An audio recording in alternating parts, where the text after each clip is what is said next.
నీలాల కనుపాప లోకాన్ని చూస్తుంది, తన రూపు తానెప్పుడు చూపించలేనంది.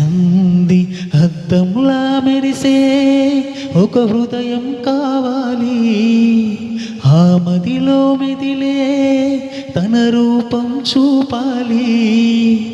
రెప్పల వెనక ప్రతి స్వప్నం కలలు లిఖిస్తుంది, రెప్పలు తెరిచే మెలకువలో కలని దురిస్తుంది.